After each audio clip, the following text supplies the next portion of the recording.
Good day everyone! Welcome to my vlog. This is Gian Idrama, a BSEd student of Negros Oriental State University, Shaton Campus. For today's video, we will learn new lesson and I can say that sit back, relax, and enjoy watching. For today's lesson, we will learn from grade 7 module, English Quarter 2, identifying the figures of speech that show comparison, the simile, metaphor, and personification. Before we proceed, I'll present to you our objectives. First, identify the figures of speech used in the sentence, the simile, metaphor, and personification. Next, construct sentence using different types of figure of speech. And last, evaluate the purpose of figures of speech in the sentence. Good morning, class. How are you today? That's great. So I can expect an active and energetic participation today? Okay. Before we proceed to our lesson today, let us play a game. You will be grouped into 3. I have here jumbled letters. The first group to arrange the jumbled letters into a correct word will be the winner. You need to post your answer on the board. Do you understand? Okay, let's begin. Okay, group 2 is the first group to arrange the jumbled letter. Let us check if they are correct. First, figures of speech. Next, simile. Next, metaphor. And lastly, personification. That's correct. Great, group 2. For today's lesson, we will discuss the figures of speech that shows comparison, which is the simile, metaphor, and personification. First, we will define what is figures of speech. Figures of speech are words or phrases that possesses a separate meaning from its literal definition. It intentionally deviates from ordinary language use in order to produce a rhetorical effect. We will discuss also the 3 types of figures of speech, which is simile, metaphor, and personification. First, we have simile. Simile is a figures of speech that directly compares two unlike objects with the use of the words like or as. Let's have an example from the song entitled Stay by Darrell Ong. This is the only part of the lyric of the song. Why did you have to leave me when they said that dreaming was good as reality? Now, what did you observe on the words in the red font? That's right. The word dreaming compares to the word reality. So what is the word we use to compare the two words, which is dreaming and reality? Okay, that's right. The word as. Let's have another example. This line is from the song Fireworks. Do you ever feel like a plastic bag?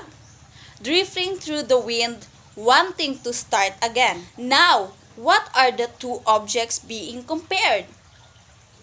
That's right, the word you and plastic bag. What is used to compare the two? Great, the word like. So, simile is used to compare two unlike objects with the use of the words like and as. I believe that you already know what is simile, so give me an example. Okay, that's very good. She is like a tiger when she is angry. Now, we will proceed to the second types of figures of speech, which is metaphor.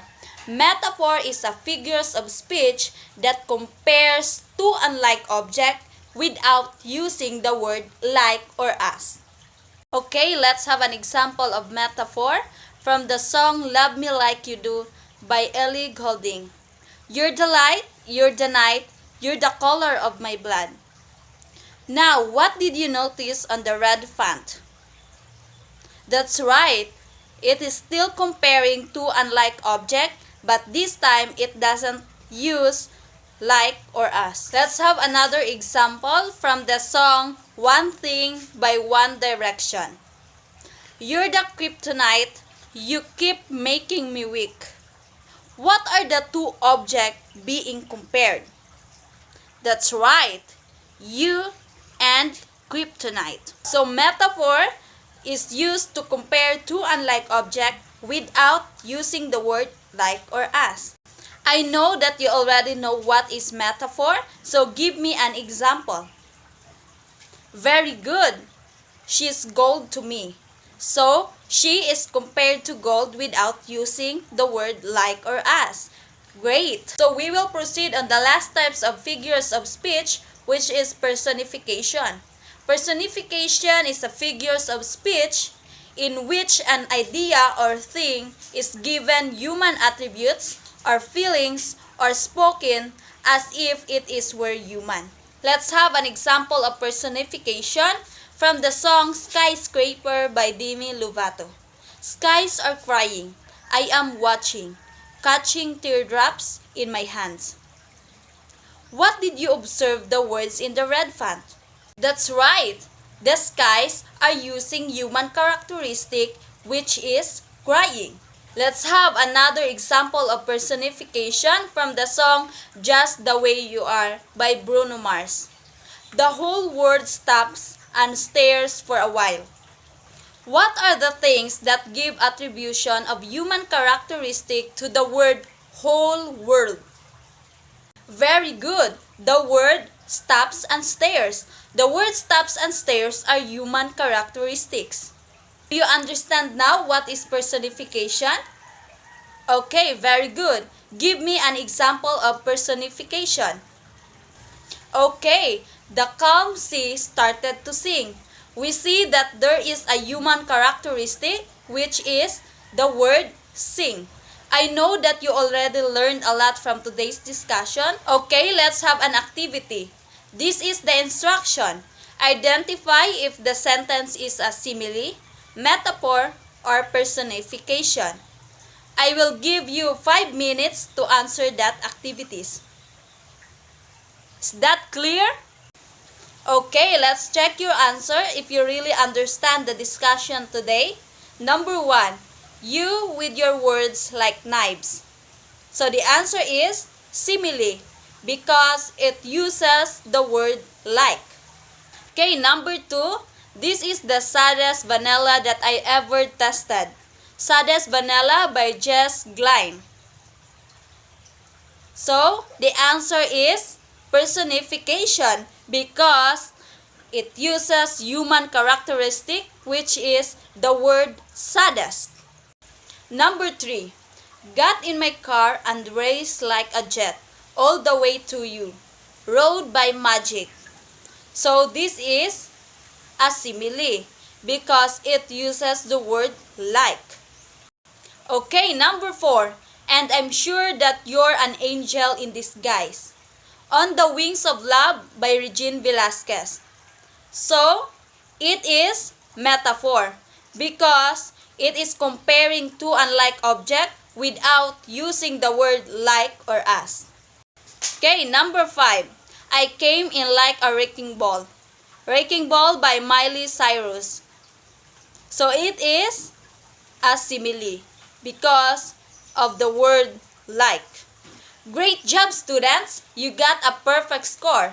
And I'm so happy that you understand the discussion today. Before we end, I will give an assignment.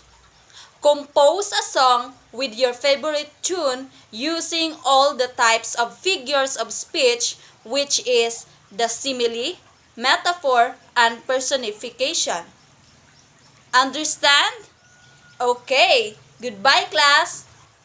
Thank you for listening and watching on my vlog. And again, this is Gian Idrama, a BS Ed student of Negros Oriental State University, Sheton Campus.